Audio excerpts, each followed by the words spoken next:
2024లో ప్రజా కోర్టులో తీర్పు వచ్చింది. ఎన్డీఏకి ఎప్పుడు లేని విధంగా ఆంధ్ర రాష్ట్ర ప్రజలు తీర్పు ఇచ్చారు. ప్రభుత్వం ఏర్పడింది. ఇంకా కోర్టులోనే తీర్పు రావాల్సిన అవసరం ఉంది.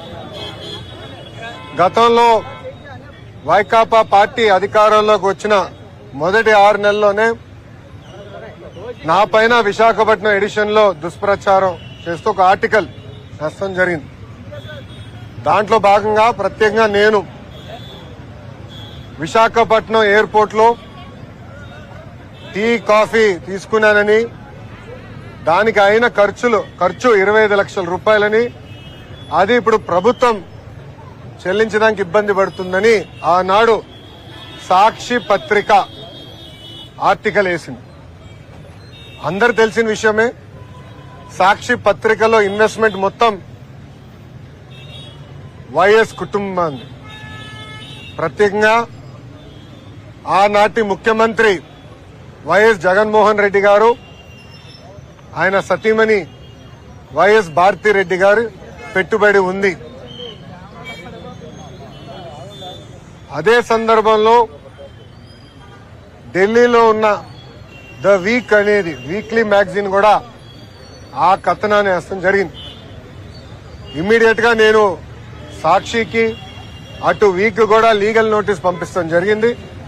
ఆధారాలతో సహా వాళ్ళ ముందర పెట్టాను. ఏ రోజైతే బిల్స్ జనరేట్ అయినాయో ఆ 26 రోజుల్లో కేవలం ఒకే ఒక రోజు నేను విశాఖపట్నంలో ఉన్నాను అని స్పష్టంగా చెప్తాం జరిగింది.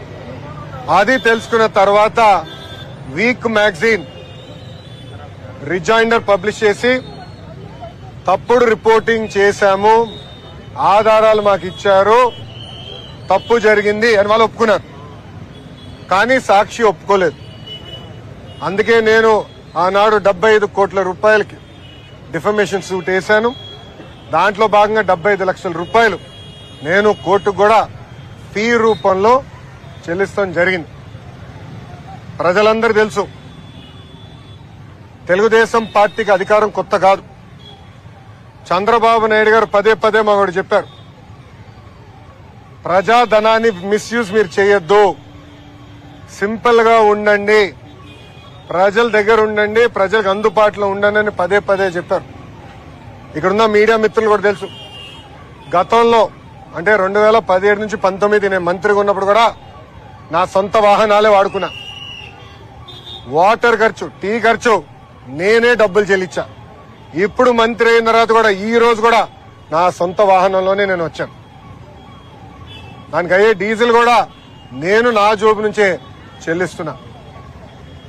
ఒక కప్పు కాఫీ నేను తాగను, ఒక బాటిల్ నీళ్లు నేను ప్రభుత్వం నుంచి ఏనాడు తీసుకోలేదు. అది ఒక పక్కన చంద్రబాబు నాయుడు గారు, ఇంకో పక్కన నా తల్లి భువనేశ్వరి అమ్మ నాకు పదే పదే చెప్పి ఇప్పుడు కూడా నేను కట్టుబడి ఉన్నా. 5 సంవత్సరాలైనా సిగ్గు లేకుండా ఇప్పుడు కూడా సాక్షి పత్రిక యజమాని తరపున వచ్చిన లాయర్లు వాదిస్తాం. చాలా చాలా బాధాకరం. ఆర్టికల్లో చాలా క్లియర్ గా చిన్నబాబు చిరు తిండి 25 లక్షలండి అని రాశారు. లోపల ఆర్టికల్లో చాలా స్పష్టంగా నా పేరు 6-7 సార్లు ప్రస్తావించారు. దాంట్లో చాలా క్లియర్ గా నేను అక్కడ తిన్నానని, ఆ బిల్స్ ఆనాటి ముఖ్యమంత్రి చంద్రబాబు నాయుడు గారి అకౌంట్ లో నేను వేశానని కూడా వాళ్ళు చెప్తాం జరిగింది. మీడియా అనేది ఒక బాధ్యతగా ఉండాలి. ఒక ఆర్టికల్ వేసే ముందల రీసెర్చ్ చేయాలి. అవసరమైతే ఆనాడు సాక్షి అడుగుండాల్సింది, మీ పైన కథనం వేయబోతున్నాం, మీ స్టాండ్ ఏంటని చాలా స్పష్టంగా నేను క్లియర్ చేసేవాడిని. కానీ మీకు తెలిసిన విషయమే, సాక్షి అనేది ఒక బ్లూ మీడియా. అసత్యాలు రాష్ట్రం అనేది వాళ్ళ నైజం, కొత్త ఏం కాదు. గతంలో కూడా మీరు చూసారు, సొంత బాబాయిని జగనే లేపేసి నారాసుడ రక్త చరిత్ర అని ఒక హాఫ్ పేజ్ చంద్రబాబు నాయుడు గారి పైన లేకుండా కింద ఆయన ప్యాంట్ షర్ట్ వేసుకుని, ఏమంటారు అది, మన కత్తి పట్టుకుని ఒక ఫోటో కూడా వేస్తాం జరిగింది. దీనికి ఫుల్ స్టాప్ పెట్టాలి. విలువలు ఉండాలి అన్న ఆలోచనతోనే నేను డిఫమేషన్ సూట్ వేశాను.